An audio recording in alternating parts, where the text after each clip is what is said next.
I can't understand how any person who's ever been involved in football, never mind somebody who's actually meant to be a referee, can say that that's not a penalty. Yeah. You know, how the jersey never got ripped. That's how violent he was getting pulled. And no wonder, because when Rakitic lets it go, no wonder he falls over, because he's trying to get away. So, again, I'm sorry. I'm speechless how that's not given. The speechless part comes from the fact that, okay, the referee doesn't see it initially. Let's assume that the game is moving too quickly, even though that's very much what you should be looking at, because that's where the ball is coming to in a set play situation. All right, you don't see it. But if you have a system in place that gives you exactly the shots that we just saw, how? Yeah. In God's green earth, do you not see the full extension of the jersey away from the body of Varane is 100% a penalty. It's clarísimo. Sid, I imagine Madrid fans have taken this well, but you do have to question where VAR is in that incident in particular, because as Stevie said, it's so clear, the evidence is so apparent. Yeah, and look, this is, and Ali and Stevie have both kind of essentially expressed this. This is one of the things that means that the debates about refereeing decisions now and the anger and the frustration about refereeing decisions is probably worse with VAR than it was before. Now, I remember back in those golden days before there was any VAR, and some people in Spain said, but what are we going to talk about? What are we going to debate? What are we going to argue about? Because, of course, the part of the problem with VAR is that everyone assumed it would be perfect, and it was never going to be perfect. That said, I think we were probably entitled to expect it to be slightly better than this. But what this means, of course, now, is that when decisions don't get given the way that they should be given, whichever team it's for, now obviously everyone is very partisan within this, it's that people don't just look at this now and go, well, the referee didn't see it. But precisely as Ali was saying, it's not just the referee didn't see it. Hang on, some guy sitting in front of a TV screen either didn't see it or didn't think it was sufficiently clear to call the referee's attention to it. And so, yeah, it does make these kind of decisions even harder, I think, for people to take. And therefore, I think people respond to it even worse than they once did. They need to learn from England, where it's worked really well. Sid, there was a big debate yesterday, wasn't there? Well, certainly on the show, Frank Leboeuf described the match as not pleasant. Shaka didn't enjoy it. Craig and Gab did. Where do you stand on this? Well, first of all, I suppose I don't know what Frank means by not pleasant, in that it wasn't an unpleasant game in terms of it wasn't dirty. He felt there was no edge, there wasn't enough quality, there wasn't enough fight. He wanted a bit more intensity for our Clasico. And goals, maybe. Yeah, I think that's... I think that's fair. I think it was a game that was surprisingly flat. And bear in mind that this is, and you know, one of the key things to this is that we hype the Clasico and we talk it up every year. And the amazing thing about the Clasico is it has a fantastic ability to live up to its billing almost every time. I mean, it genuinely is a brilliant game, at least I would say 65-70% of the time. And you compare that to some of the dreadful games we've seen when other big teams have met, whether it's the two Milan teams or whether it's Spurs and Arsenal or Liverpool and Man United or whatever it may be. This does tend to live up to its billing. This time it didn't. And to put that into context for you, this is the first time since someone threw a pig's head at Luis Figo. That's 17 years ago now. 47 games ago is the first time it finished 0-0. Nothing like a pig's head to clear things up. Jules, where do you stand on this? Did you enjoy it? I liked Was it fun?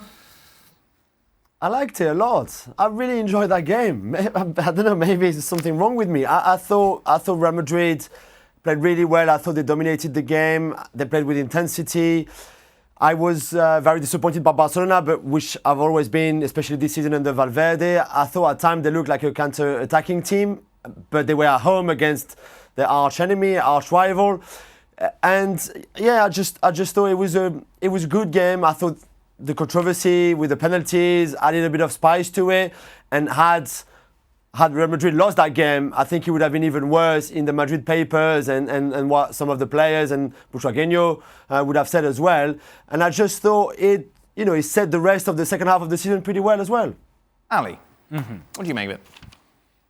Jules just alluded to something that I thought was particularly surprising, to see Barcelona at the Nou Camp be a counter-attacking team. A team absorbing pressure and hoping that they can catch Real Madrid in some sort of counter-attack. And to Barcelona's, I guess, credit, if you will, with that approach, they actually had the most, I guess, dangerous opportunity, if you can call them that. I thought the game in the first half was back and forth enough to where it was entertaining, but it needed a goal in that first half because the second half became a lot more about, you know what, we're going to be passive because a draw here doesn't hurt anybody. A draw here, even though we're not at our very best, both of them, Barcelona and Real Madrid, it's fine. We'll sort this out later on. We'll respect you guys, you respect us, and that's not what you expect from this game.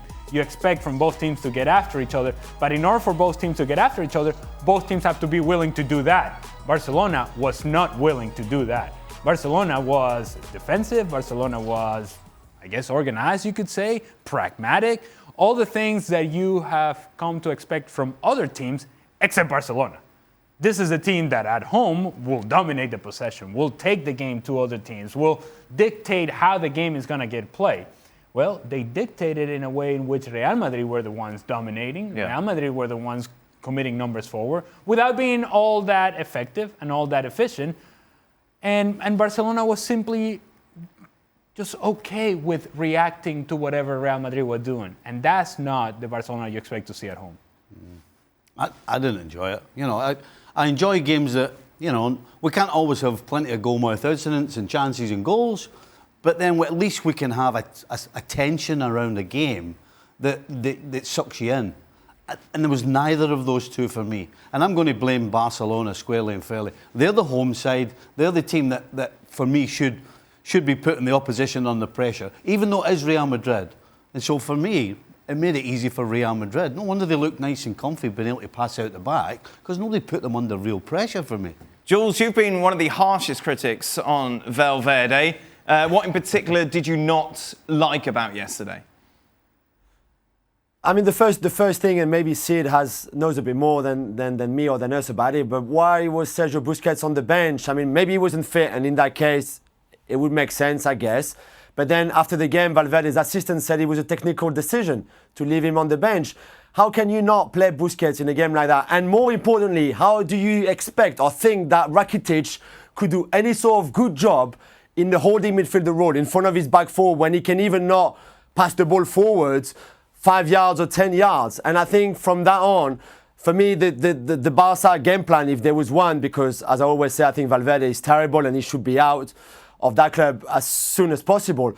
But they were doomed because Rakitic is just not the player in a game like that as well to be able, like Ali said, to dictate Barcelona's game, even at home, and especially against a team like Real Madrid, who would put a lot of pressure on you with Fede Valverde, for example, and with the midfield, because that's what they've been doing in the last 2 months with Zidane. Sid?